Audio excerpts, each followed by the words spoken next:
नहमदुहु व नसल्ली अला रसूलिल करीम अम्मा बाद। बांग्लादेश के टोंगी में जमात तबलीग का कोई इज्तिमा हो रहा था। दूसरी जमात भी आ गई और आपस में ज़बरदस्त झगड़ा हो गया। तो लोगों ने पूछा है कि इसका हल क्या है।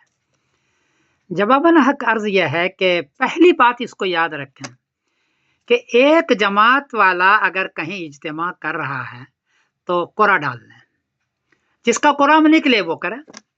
अगर कोरा नहीं डाला है तो जो जमात वाला कर रहा है उसको करने दें। आप वहां 1 महीने तक उस जगह पर भी न करें और 1 महीने तक उस एरिया ही में आप इज्तिमा न करें, क्योंकि आप इज्तिमा करने का मतलब है कि भाई मेरी साख वहां बैठ जाए या हम अपना काम कर लेंगे। भाई साख नहीं बैठ रहा है, उससे तो दोनों जमातों का भद हो रही है, दोनों जमातों को लोग बुरा कह रहे हैं। साख कहाँ बैठ रही है आपकी? इसलिए पहली बात यह है कि जो जमात वाला कहीं काम कर रहा है, इज्तिमा कर रहा है, तो उस एरिया में या उस जगह पर 1 महीने तक आप इज्तिमा न करें। ये पहली भी मेरी राय, वरना इंतशार होगा, इख्तलाफ होगा, झगड़ा होगा। दूसरी बात यह है कि जिस मस्जिद में आपको जाने की इजाज़त नहीं है, आप न जाएं वहाँ जाकर के इंतशार और झगड़ा होता है, इख्तलाफ और बढ़ रहा है, आप न जाएं। जाने की इजाज़त हो तो जाए। और तीसरी बात यह है कि ये जमात अब हो गई है, अब ये ख़त्म नहीं होगी। दुनिया का दस्तूर यह है कि 2 जमात अगर हो गई तो तीसरी बनेगी, चौथी बनेगी, एक नहीं बनेगी। इसलिए एक दूसरे का आप एहतराम करें, ये इकराम मुस्लिम है।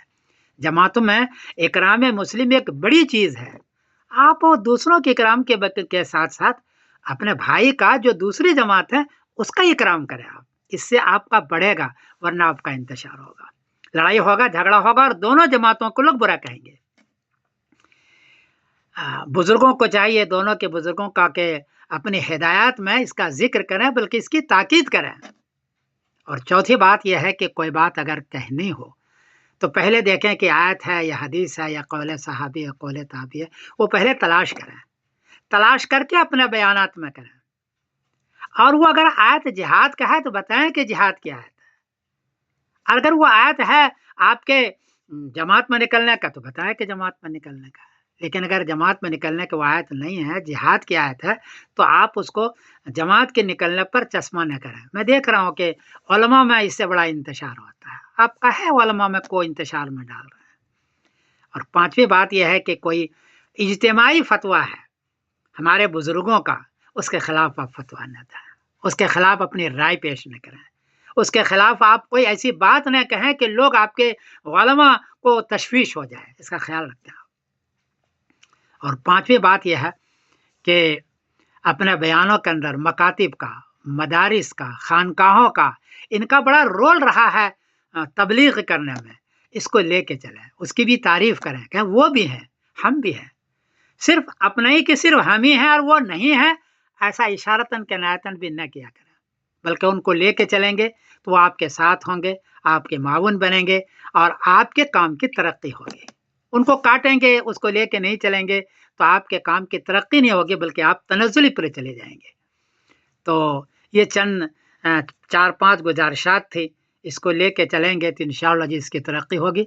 वरना मेरा ख्याल है कि ये इंतशार, हंगामे, आपस की लड़ाइयाँ हो जाएगी और इकराम मुस्लिम के खिलाफ होगा और जमातों का काम कम से कम होता चला जाएगा। मुझे इसका एहसास है कि जमात से भी बहुत बड़ा काम हुआ है, जमात से भी, मकातिब और मदारिस से भी हुआ है, जमात से भी हुआ, इसका एहसास है।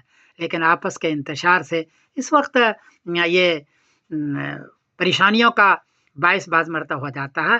मेरी गुजारिश है कि आप इस पर अमल करें और कोई गलती हुई तो मुझको माफ़ करें, इसलिए कि मैं इसमें इतना माहिर नहीं हूँ, ये तो बुजुर्ग ही ज़्यादा जानते हैं। मैं समीरुद्दीन कासिमी बोल रहा हूँ मैनचेस्टर इंग्लैंड से। अस्सलाम वालेकुम व रहमतुल्लाहि व बरकातहू।